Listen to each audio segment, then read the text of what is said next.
Ketika ditiupkan ruh sudah dicatat kapan mati, di mana mati, rezekinya berapa.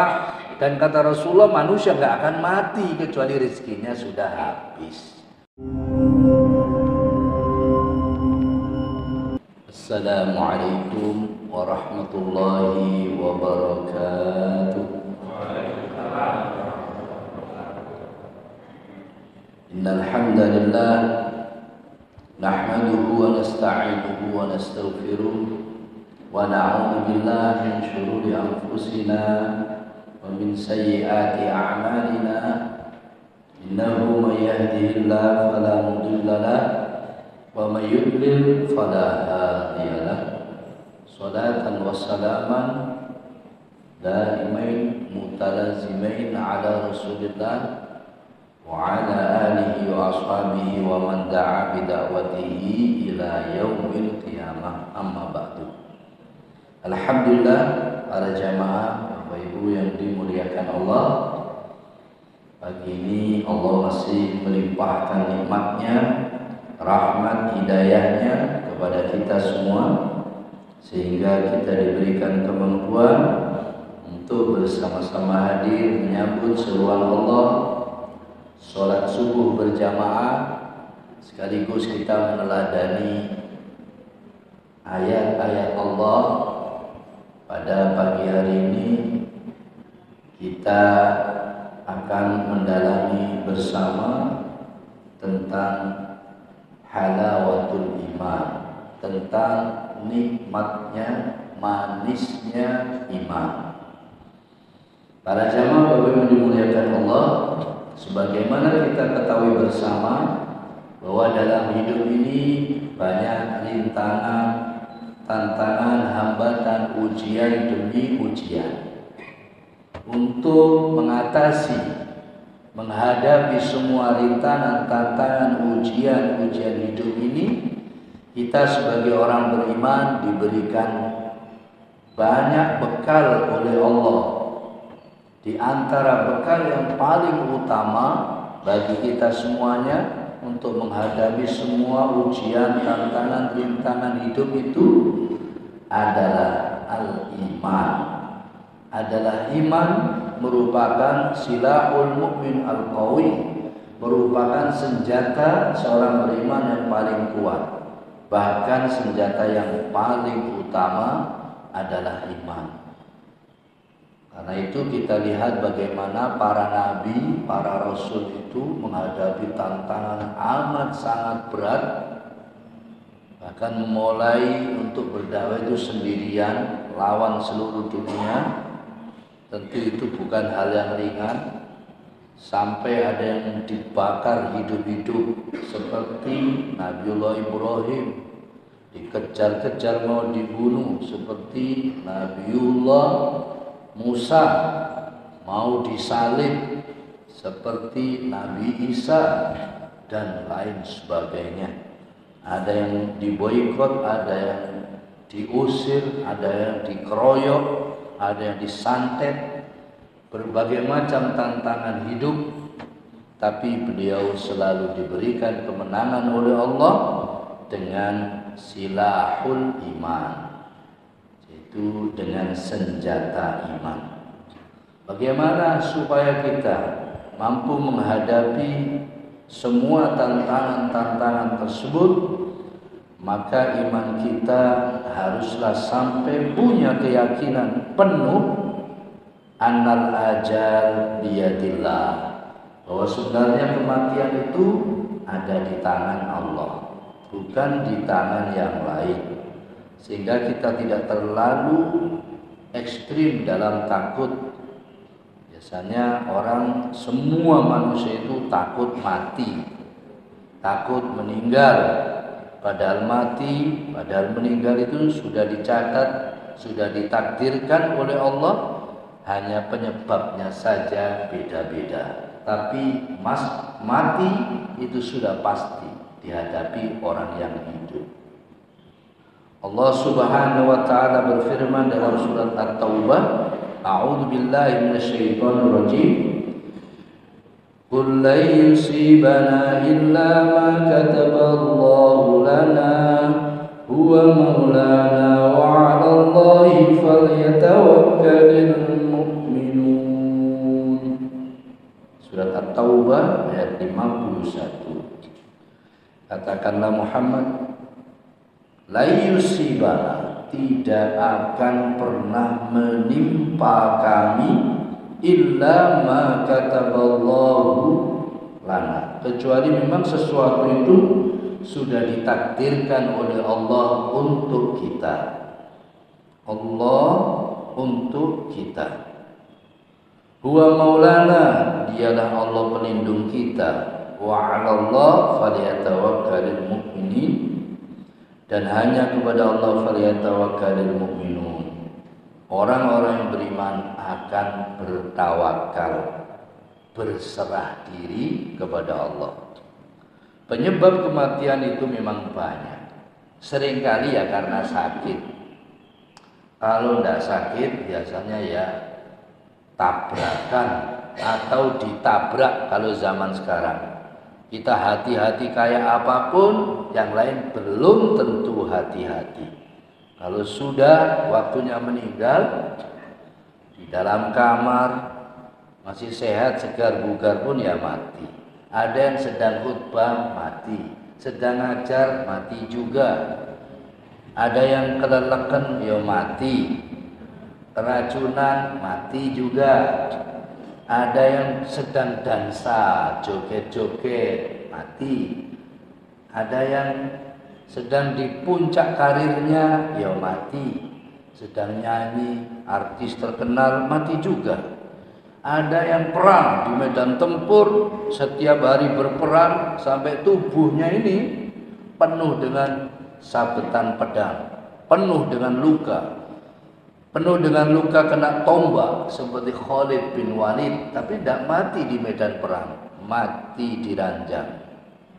Karena itu semua bukti-bukti itu menunjukkan bahwa kematian itu sudah ditakdirkan ada di tangan Allah. Ada yang belum lahir ke dunia udah mati duluan di kandungan.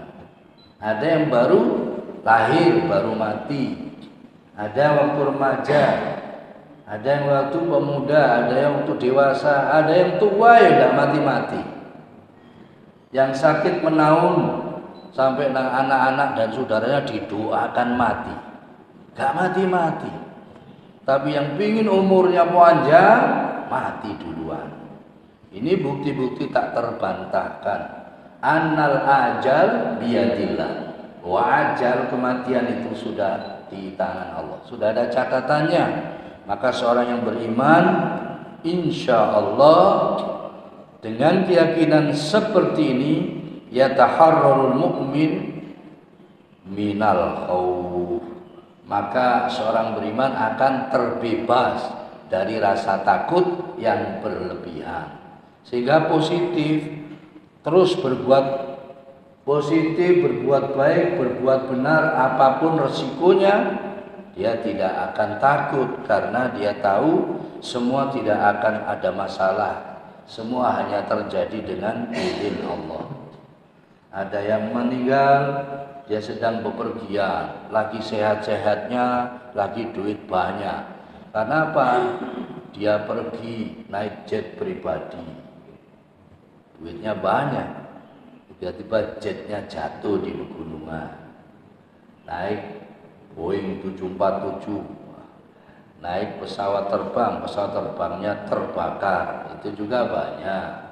Kalau tidak seperti itu, naik kapal selamnya tidak kembali lagi.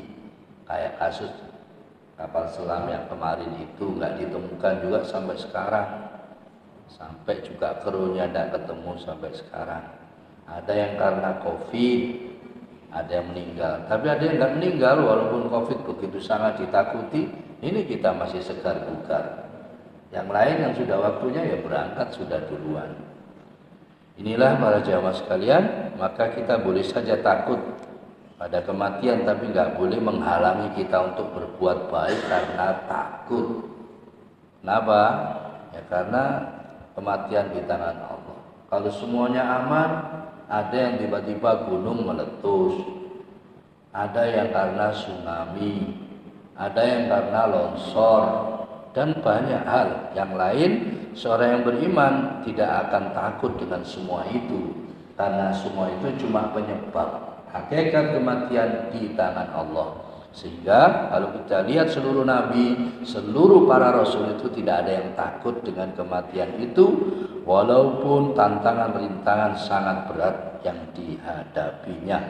Bahkan kalau kita lihat kayak Nabi Ibrahim dibakar hidup-hidup, kayak Nabi Muhammad diboikot selama 3 tahun sampai makan rumput-rumput kering, bahkan diliwatkan oleh sahabat sampai kotorannya itu seperti kotoran kambing, karena memang makanannya makan rumput-rumput kering seadanya itu. Kita lihat Nabiullah Musa di belakang tentara Fir'aun, di depan lautan. Tapi orang beriman tenang saja karena dia yakin kematian hanya di tangan Allah. Akhirnya diberikan solusi oleh Allah, tongkatnya suruh mukul di lautan. Tiba-tiba lautan terbelah, bisa jalan dan selamat hidup. Ini semuanya ya hanya karena Allah Subhanahu wa taala. Kalau secara logika ya sudah, mundur mati, maju mati. Itu secara logika. Tapi nyatanya tidak. Ketika Allah menghendaki Nabi Musa dengan Bani Israel selamat sampai di pinggir pantai. Tapi yang ngejar Fir'aun dengan kekuatan, dengan harta benda, dengan kekuasaan, dengan segala-galanya, kekuatan yang ditakuti sampai ngaku sebagai Tuhan. Ketika sudah ditakdirkan mati, ngikuti Nabi Musa dan kaumnya selamat, Fir'aun dan para tentaranya mati. Itulah bukti-bukti nyata bahwa kita orang beriman tidak boleh terlalu ekstrim dalam takut kematian sehingga menghalangi untuk berbuat baik, berdakwah, menolong orang lain, mengambil bekal sebanyak-banyaknya untuk bekal kematian. Resiko pasti ada, tapi senjata yang paling utama bagi orang beriman adalah iman itu sendiri. Semuanya tidak akan terjadi tanpa takdir dari Allah. Yang kedua, ayuhal muslimun, para jamaah yang dimuliakan Allah, kita keimanan, keyakinan kita itu harus sampai pada satu keyakinan bahwa sebenarnya annal arzaqa biyadillah, bahwa rizki yang didamba-dambakan seluruh manusia itu ada di tangan Allah Subhanahu wa taala, berada di tangan Allah sebagaimana dinyatakan oleh Allah sendiri di dalam surat Al-Isra ayat 30. A'udzubillahi minasyaitonir rajim. Inna rabbaka yabsutur rizqa liman yasha'u wa yaqdir. Innahu kana bi'ibadihi khabira. Inna rabbaka, sesungguhnya Rabbmu, yabsutur rizqa, melapangkan rizki, liman yasha, bagi orang yang Allah kehendaki, wa yaqdir, dan Allah juga mentakdirkan, mengukurnya. Innahu kana bi'ibadihi khabira, sesungguhnya Allah itu maha mengetahui hamba-hambanya. Nah, mari kita buktikan bahwa ternyata memang rezeki itu berada di tangan Allah. Ambil saja anak satu kandung punya anak 20 misalnya, kira-kira sama enggak nasibnya? Satu kandung, satu rumah, satu makanan, satu bapak, satu ibu. Wis terbukti nyata enggak sama semuanya. Ada yang pinternya enggak ketulungan, ada yang gobloknya ya enggak ketulungan, ada yang imannya hebat, ada yang kafir musyrik bulunan, ada yang kaya raya, ada yang miskin papa. Walaupun semua dibekali oleh orang tuanya. Ya itu buktinya. Siapa yang bisa bantah? Tak terbantahkan. Dia apakan saja tetap berbeda nanti rezekinya. Ambil di pendidikan, sama-sama sekolah SD, beda nasibnya. lulusan SMP beda juga nasibnya, lulusan SMA, lulusan S1, S2, S3, nanti lihat lah beda nanti nasibnya. Walaupun satu kelas, perlu sepiring berdua, teman akrab, sahabat karib, beli es ditugel berdua, nanti nasibnya lah beda. Itu buktinya bahwa sebenarnya rezeki itu di tangan Allah Subhanahu wa taala.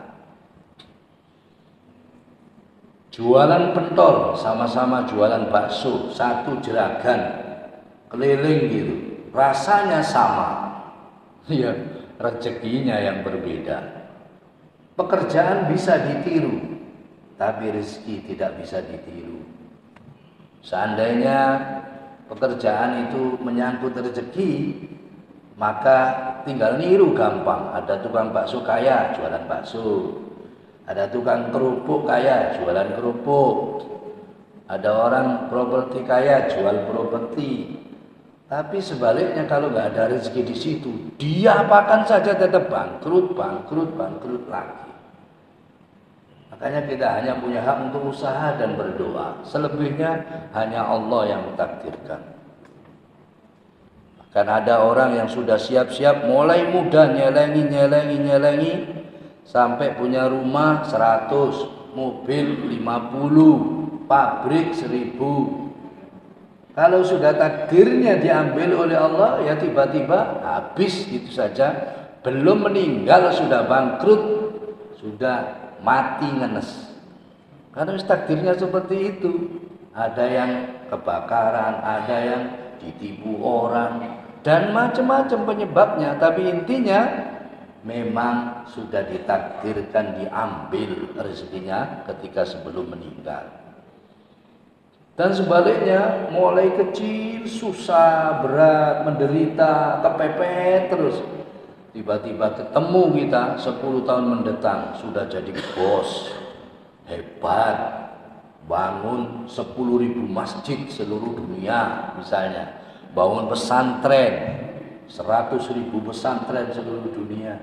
Mungkin sekali hal yang seperti itu. Tapi ya dengan syarat ditakdirkan oleh Allah. Karena yang melapangkan, menyempitkan rezeki itu hanyalah Allah Subhanahu wa taala. Dengan keyakinan seperti itu, para jamaah yang dimuliakan Allah, maka seorang yang beriman itu akan terbebas dari tamak kepada dunia. Kalau dia nyari, kalau usaha, hanya nyari yang diridhoi Allah, yang halal-halal. Walaupun banyak, tapi cari yang halal. Walaupun triliunan, miliaran, itu cari yang halal. Tapi orang yang tidak beriman kadang-kadang tamak. Sudah usaha pol-polan, kerja peras keringat, banting tulang, tidak tahu waktu. Usaha pol-polan. Kalau nggak beriman, maka dia nggak terbebas. Dia akan tamak. Sehingga dia yang penting duit, yang penting bisa dimakan, nggak tahu halal haram, diambil saja, diembat saja. Bahwa dia punya keyakinan seakan-akan usaha itulah yang menentukan. Dia nggak peduli itu halal haram, nggak peduli Allah ridho apa enggak. Ya nyogok, ya kadang berbuat zalim, mengambil hak orang lain, tidak amanah, kemudian khianat pada jabatan dan amanah. Itu penyebabnya cuma satu, tamak. Dia tidak terbebas dari rasa tamak, kurang terus pada dunia. Nah itu sudah wajar, logis, dan yang terjadi sampai sekarang orang yang celaka gara-gara masalah takut rezeki, ya itu tadi, nggak yakin bahwa rezeki itu di tangan Allah. Rumah sudah punya, bahkan banyak. Mobil sudah punya, bahkan banyak. Kedudukan ya sudah tinggi, bahkan ditakuti orang. Tapi karena tamak kurang terus. Seperti Sambo dan kawan-kawan itu. Itu zaman sekarang paling tren, Sambo dan kawan-kawan. Maaf yang jadi polisi ya, tapi itu yang kita bicarakan Sambo dan kawan-kawan. Ada kalau polisi yang jujur kayak Bugeng, atau kalau kata Gus Dur itu polisi tidur, nggak termasuk itu kan, itu polisi yang jujur, itu tidak termasuk. Sama seperti kita Muslim yang beriman bagus, tapi Muslim yang ahli maksiat yang banyak, nah, itu nggak termasuk yang kita bicarakan. Sambo itu melarat apa enggak? Soge Pak, bahkan sudah nggak rahasia lagi, yang semua tahu. Sudah 300 triliun untuk disiapkan pemilu 2024 untuk nyogok sampean itu, untuk nyogok kita orang Indonesia, supaya yang jadi itu yang pro dia atau sambu-sambu baru. Adapun sampean jamaah masjid supaya gak jadi, supaya bisa diontang-antingno, supaya bisa dipengaruhi, supaya bisa dikerjakan, supaya bisa dijajah. Nah, sebab kalau nanti yang jadi polisi orang-orang yang baik seperti Nabi Muhammad, maka yang batil akan sirna. Idza ja'al haq zahaqal batil. Nah, itu punya pengaruh yang sangat kuat ketika orang itu megang kekuasaan. Maka orang-orang batil pun berusaha berperang supaya yang benar-benar jangan sampai memegang kekuasaan. Nah, kalau memegang kekuasaan dia tidak bisa korupsi, tidak bisa begini judi, tidak bisa berkhianat, dan seterusnya. Para jamaah dimuliakan Allah, orang yang beriman tidak akan seperti itu karena dia takut akhirat dan dia yakin rezeki itu sudah diberikan, sudah tercatat bahkan sebelum lahir. Ketika ditiupkan ruh sudah dicatat kapan mati, di mana mati, rezekinya berapa. Dan kata Rasulullah, manusia nggak akan mati kecuali rezekinya sudah habis. Maka orang beriman ya akan tenang-tenang saja. Kalau dia akan berusaha mencari rezeki, pasti cari rezeki yang diridhoi oleh Allah. Bahkan kalau kita lihat dalam sejarah, orang-orang beriman itu jangan yang triliunan, 1.000 rupiah saja dia tidak berani ngambil kalau bukan haknya. Kurma satu saja, kali itu kurma satu kurma. Siapa yang nggak ikhlas cuma kurma satu? Karena takut itu kurma zakat, Rasulullah tidak mau makan. Karena Rasulullah dilarang makan zakat. Nah, zakat itu adalah kotoran sebenarnya. Rasulullah orang suci dilarang makan zakat. Kalau manusia itu nggak yakin itu, maka perlu kita renungkan bersama bagaimana nasihat Imam Syafi'i tentang hal itu. Imam Syafi'i pernah menyatakan, wa ghinan nafsi huwal kifafu, fa in abad fa jami'u ma fil ardi la yakfiha. Kaya jiwa adalah ketika orang itu merasa cukup. Fa in abad, kalau orang itu tidak merasa cukup, bagaimana? Fa jami'u ma fil ardi la yakfiha. Maka seluruh yang ada di dunia ini tidak akan bisa mencukupinya. Kaya jiwa adalah merasa cukup. Kalau manusia tidak merasa cukup, maka seluruh yang ada di dunia ini tidak akan bisa mencukupinya. Dan ini juga sesuai dengan sabda Rasulullah SAW, andai manusia dikasih 2 gunung emas, niscaya dia akan minta yang ketiganya. Dan manusia itu tidak akan pernah puas sampai mulutnya disumbat dengan tanah alias mati. Jadi kalau nuruti kurang, Bapak Ibu sekalian, kurang terus, bukan sambo saja, termasuk kita semuanya ini. Nuruti kurang terus, maka kita akan dipenjara oleh hawa nafsu kita sendiri, yang pasti ujungnya adalah menyengsarakan kita. Pasti ujungnya akan membuat kita menderita. Itulah kalau orang terpenjara, terkungkung, terjajah oleh hawa nafsunya karena tidak yakin bahwa rezeki di tangan Allah. Kalau yang kecil-kecilan biasanya yang bisnis, timbangan dikurangi. Nah, itu termasuk gak yakin dengan rezeki yang akan diberikan oleh Allah. Maka saya tertarik dengan seorang Madura. Orang Madura ini jualan bensin eceran di depan pom bensin. Dan kulae nang pom bensin situ. Ketika ditanya, sampai kok berani bersaing dengan raksasa seperti itu? Jualan bensin di depan pom bensin. Yang ngasih rezeki itu kan Allah, bukan pom bensin katanya. Dia punya rezeki sendiri, nggak akan tertukar dengan saya. Rezeki saya juga punya sendiri, nggak akan tertukar dengan yang punya pom bensin. Kalau sama yang nanya dibilang, ya iya lek tertukar lah kenaan sampean. Rezekinya jualan bensin eceran dikasih rezeki yang punya pom bensin ya kenaan sampean. Itu puncak keimanan itu. Jadi sebenarnya tugas kita enjoy, enak bagi orang yang benar-benar beriman. Usaha ya sekedar usaha saja. Jangan sampai kita meyakini bahwa usaha kita itu yang jadi Tuhan. Sehingga enak kita. Pindah rezeki ya usaha.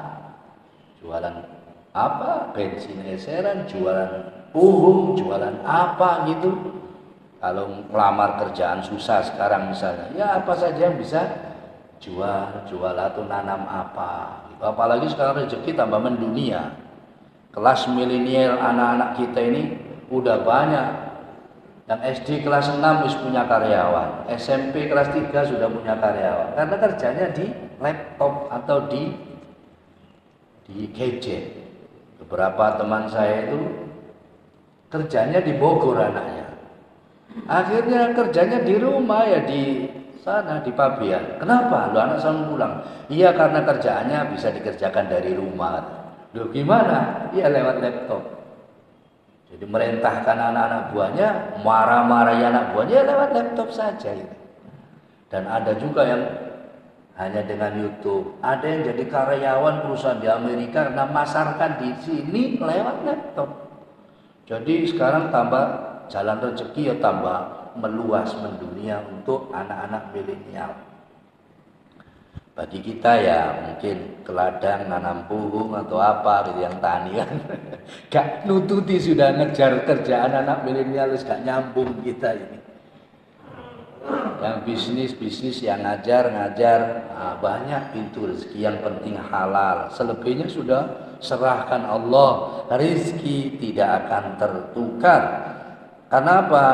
Inna rabbaka yabsutur rizqa liman yasha wa yaqdir. Karena Tuhan mula yang melapangkan rezeki bagi orang yang Allah kehendaki dan yang mengukurnya. Yang banyak ya dikasih banyak, yang sedang-sedang, yang sedikit-sedikit. Saya ini termasuk orang yang tidak ditakdirkan kaya.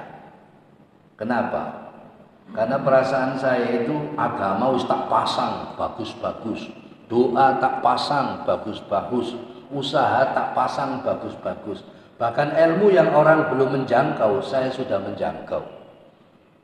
Tetapi karena takdirnya nggak kaya, usaha sama saudara ditipu saudara, usaha sama teman ditipu teman, usaha sesama ustadz ditipu ustadz, usaha sama teman yang jadi lurah, teman jadi lurah nipu juga.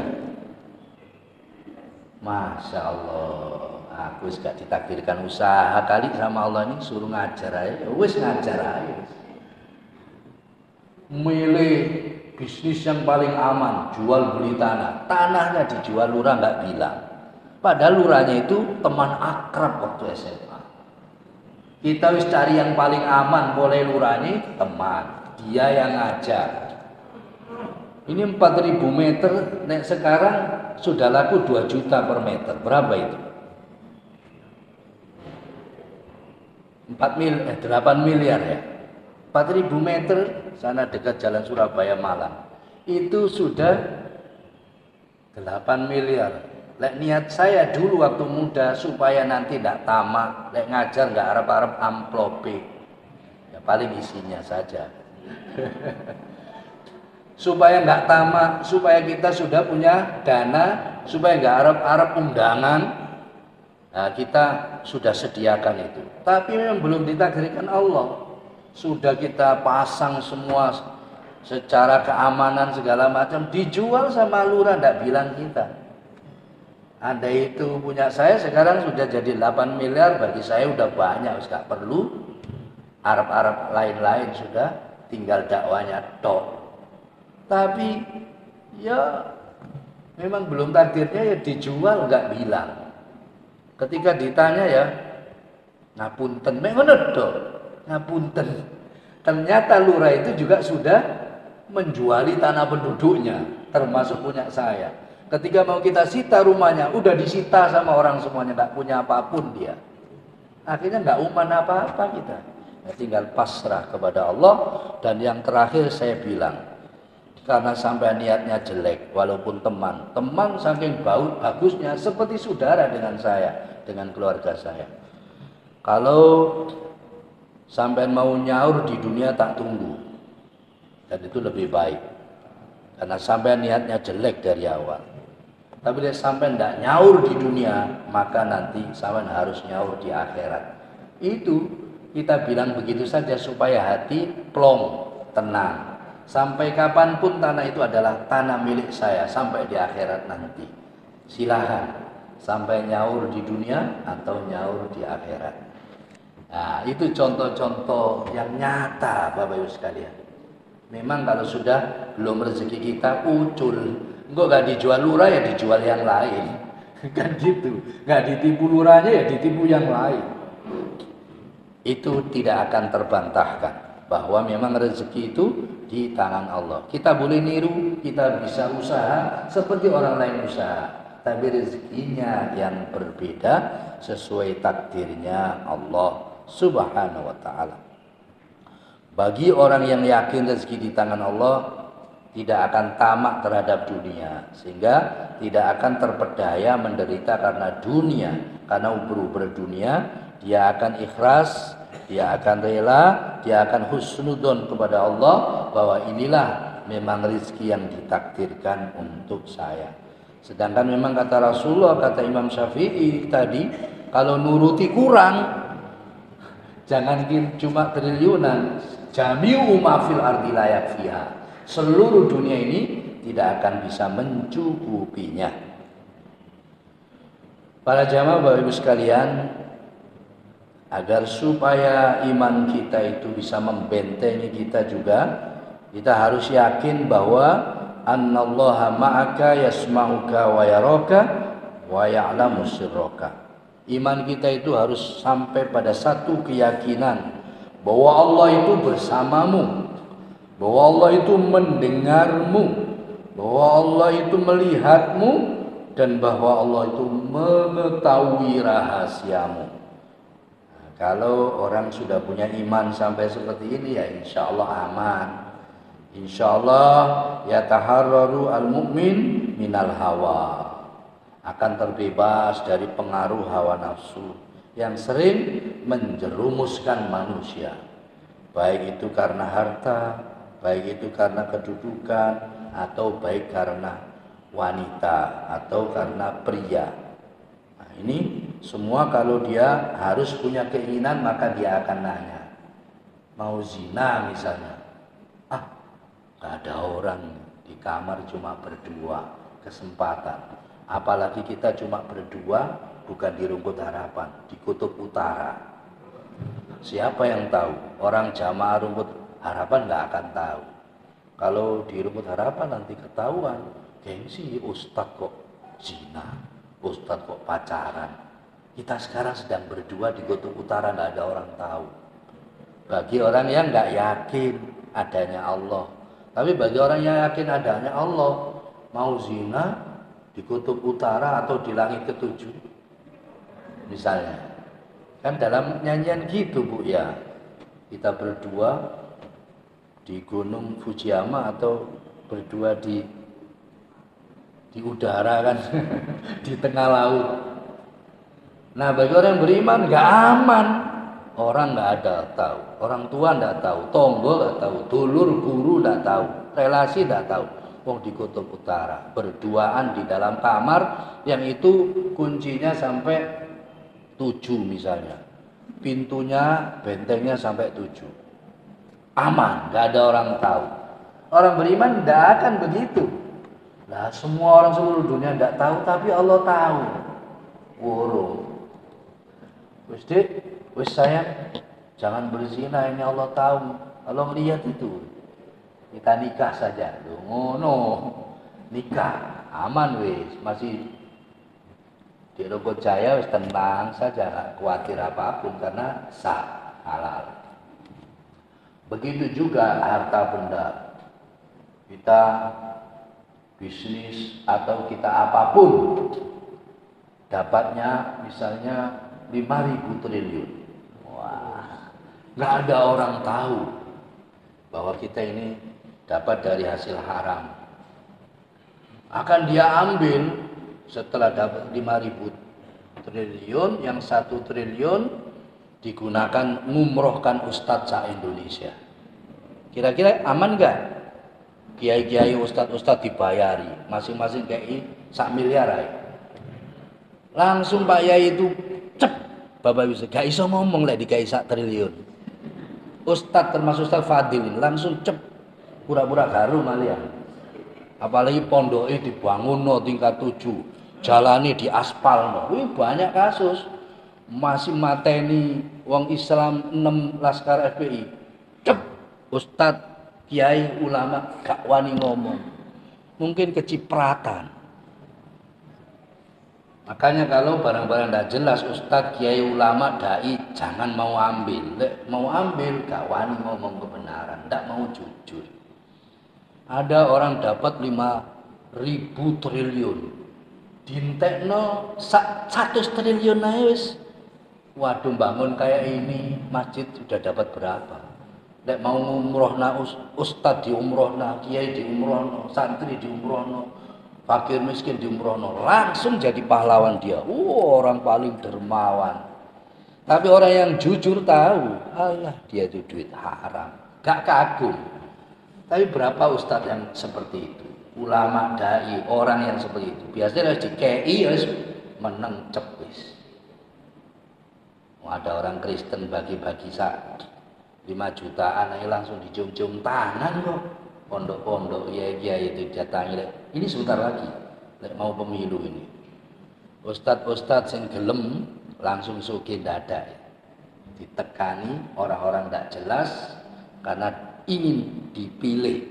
Ya bukan benar-benar dermawan. Kira-kira duit dewe apa enggak? Banyak enggaknya. Itu yang dikasih-kasih itu ya barang-barang haram itu yang banyak. Karena untuk barang-barang yang haram. Orang yang beriman, insya Allah Bapak Ibu sekalian akan terbebas dari itu semua. Karena kalau kalau manusia semua nggak ada yang tahu, dia tidak merasa aman dari pengawasan Allah. Allah melihat, Allah mendengar, maka dia akan hati-hati. Mau ada orang, nggak ada orang, mau dipilih, mau nggak dipilih, dia tidak akan mau mengerjakan yang haram karena dia tahu resikonya jauh lebih berat nanti di kehidupan sana, yaitu di akhirat. Karena di dunia paling jatahnya 100 tahun. Nah di akhirat wis gak ada mati lagi, bukan 1.000 tahun, 1 juta tahun, 1 triliun tahun, gak ada mati. Ternyata kita ini ditakdirkan abadi oleh Allah.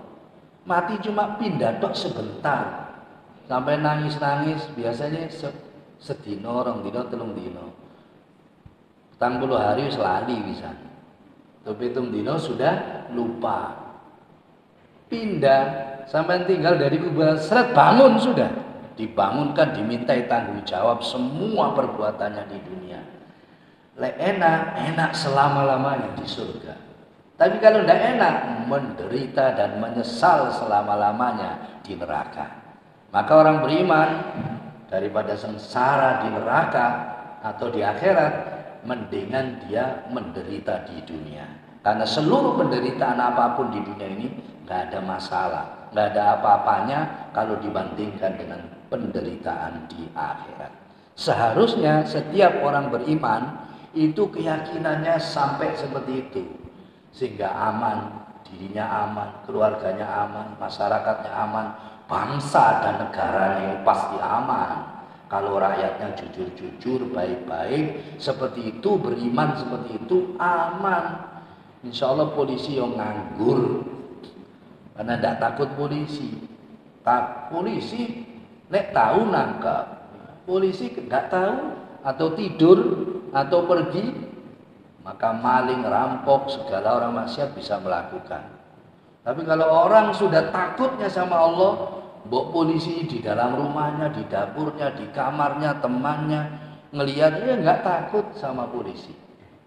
Karena yang ditakuti adalah Allah Subhanahu wa Ta'ala. Maka negara diuntungkan, bangsa Indonesia diuntungkan kalau negara itu menciptakan orang-orang beriman, mendukung orang-orang beriman, mengajari orang-orang beriman, enak, aman negara ini. Nanti presidennya jujur, DPR-nya jujur, MPR-nya jujur, tentaranya, polisinya, rakyatnya, semuanya saling menghormati, memuliakan, jujur satu sama lain, aman, tenang, tentram, bahkan surga sebelum surga. Tapi kalau negara nggak peduli iman, nggak ngajarkan iman, nggak dorong iman, ya silakan saja sampai hilang nama negara itu. Bukankah sebelum ini sudah banyak negara-negara besar tinggal nama, hancur lebur. Bahkan sampai sekarang namanya negara Mojopahit yang begitu besarnya katanya, dicari bekasnya aja sampai sekarang masih kesulitan. Nah, negeri Indonesia ini sekarang ada, sebelumnya juga nggak ada. Nanti ya bisa nggak ada kalau yang menghuni nanti orang-orang nggak beriman, orang-orang yang jahat. Ya nanti tinggal nama saja, karena semua kenikmatan itu hanya bisa dijaga dengan iman. Kalau dengan maksiat pasti menuju keruntuhan dan kejatuhan, baik pribadi, bangsa maupun dunia ini. Dulu ada sampai menguasai seperti seluruh dunia, seperti Persia masanya, seperti Romawi. Sekarang tinggal nama, sudah nggak ada semuanya. Itulah para jamaah sekalian, kalau kita punya keyakinan bahwa Allah melihat, Allah mendengar kita, Allah tahu rahasia kita, insya Allah kita pasti akan terbebas dari pengaruh hawa nafsu tersebut. Nah itu para jamaah sekalian, maka untuk mendapatkan iman itu sangat penting, dan akan lebih penting lagi kalau sampai kita mendapatkan halawatul iman, manisnya iman, nikmatnya iman. Nah kalau sudah merasakan seperti itu, maka nggak akan mau menukar iman dengan apapun. Seperti Nabiullah Ibrahim yang siap dibakar hidup-hidup, seperti Masyito dan anak-anaknya yang siap digodok hidup-hidup, seperti Nabi Isa yang mau disalib, seperti Nabi Musa yang dikejar-kejar Fir'aun, Nabi Muhammad yang ditawari kerajaan, harta benda, wanita, dengan syarat menghentikan dakwahnya. Dia tidak mau, bahkan dijawab dengan telak. Andai mereka bisa memberi saya matahari di tangan kanan saya, rembulan di tangan kiri saya tidak akan berhenti berdakwah ini sampai saya mati karenanya atau menang karenanya. Itu siapa yang mampu seperti itu, Bapak Ibu sekalian? Mereka yang sudah bukan sekedar iman, tapi sudah merasakan halawatul iman, manisnya, nikmatnya iman. Dan untuk seperti itu, ternyata sebenarnya kita sudah dikasih cara oleh Rasulullah SAW dalam sebuah hadis riwayat Imam Bukhari. Dalam hadis sahih, Rasulullah pernah bersabda, "Salatun man kunna fihi wajada halawatal iman." Ada 3 tipe orang yang kalau dia mendapatkan 3 itu, dia pasti akan mendapatkan manisnya iman. Yang pertama adalah ayyakunallahu wa rasuluhu ahabba ilaihi mimma siwahuma, yaitu jikalau Allah dan Rasulnya lebih dia cintai daripada Allah dan Rasulnya. Itu syarat pertama kalau ingin mendapatkan manisnya iman kayak para nabi itu. Kita harus mencintai Allah dan Rasulnya melebihi segala-galanya, termasuk mencintai diri sendiri. Kalau Allah dan Rasulnya sudah tidak boleh, maka kita tidak boleh teruskan. Itu namanya mendahulukan cinta pada Allah dan Rasulnya daripada yang lain. Yang kedua, ayuhibbal mar'u la yuhibbuhu illallah illa lillah. Hendaknya seseorang mencintai dan dia tidak mencintai seseorang itu kecuali karena Allah. Cinta dan benci karena Allah Subhanahu wa ta'ala. Itu syarat yang kedua. Jadi karena Allah, bukan karena bos, bukan karena jabatan, relasi, keluarga. Right and wrong my country, bukan begitu. Right and wrong my son, atau salah benar anakku, keluargaku, bapakku. Bukan seperti itu Islam. Islam mencintai dan membenci itu karena Allah. Dan yang ketiga, wa ayyakraha ayyauda fil kufri kama yakrahu ayyudzafa finnar. Seseorang itu tidak mau, tidak suka untuk kembali kepada kekufuran, termasuk sifat-sifat kafir, kama yakrahu ayyudzafa finnar, sebagaimana dia tidak suka kalau dilempar ke neraka. Tidak ada orang yang ingin masuk neraka, tidak ingin ada orang yang ingin dilempar ke neraka. Nah, syaratnya kita akan mendapatkan manisnya iman jikalau kita tidak mau kembali kepada kekafiran atau sifat-sifat kafir, hobi-hobi kafir, seperti kita itu takut kalau dilemparkan ke dalam api neraka. Sepertinya udah ada tanda-tanda belnya. Mudah-mudahan ini semuanya manfaat untuk kita dulu ya, sebelum orang lain. Ajaran ini untuk kita masing-masing. Jangan tujukan orang lain. Orang lain itu kalau mau kita ajak selamat, ajak benar. Kalau tidak mau, gak usah pusing-pusing. Mereka sudah dikasih akal, kasih hati, ya kasih nasib sendiri-sendiri. Kalau umpama tidak mau, nggak usah maksa-maksa ngajak orang baik. Ya diajak saja dengan baik-baik. Kalau mau, nggak mau tinggalkan saja. Tugas utama kita ya menjaga diri kita dari api neraka dan keluarga kita. Kalau mau, kalau nggak mau, ya nanti di akhirat sendiri-sendiri. Bapak ya nasibnya sendiri, anak nasibnya sendiri, istri nanti juga nasibnya sendiri, orang lain juga nanti nasibnya sendiri. Maka ajaran yang kita pelajari pertama harus kita tujukan pada diri kita sendiri. Amalkan dulu. Amalkan diri kita. Gak usah terlalu koreksi orang lain. Baru orang lain diajak kalau mau. Kalau tidak mau, ya sudah, masing-masing nanti akan menemui takdirnya sendiri. Kalau nanti masuk surga semua, ya kasihan neraka. Karena neraka itu kadung dibikin Bapak Ibu sekalian. Ya, sampean masuk dan surga semua sampean ya. Yang neraka yang lain aja, jangan jamaah rumput harapan ya. Insya Allah. Tapi sudah pasti ada yang masuk neraka, sudah pasti, walaupun yang dakwai Nabi. Apalagi yang dakwai cuma Ustadz Fadil. Ya tambah gak jaminan sama sekali. Maka ajaran-ajaran yang kita pelajari tujukan pada diri kita masing-masing. Gak usah terlalu nyalah-nyalahkan orang, ngorek-ngoreksi orang. Kita sendiri nasib kita juga belum mesti. Orang lain gak usah kita salah-salahkan, kita koreksi, tapi kita ajak. Kalau mau, kalau enggak, ya memang mereka sudah diciptakan jadi bahan bakar api neraka. Makanya ada anak Nabi yang masuk neraka, istri Nabi ada masuk neraka, bapak Nabi ya ada yang masuk neraka. Karena memang mungkin mereka diciptakan oleh Allah untuk itu, sekaligus jadi contoh tauladan bagi manusia seluruh alam.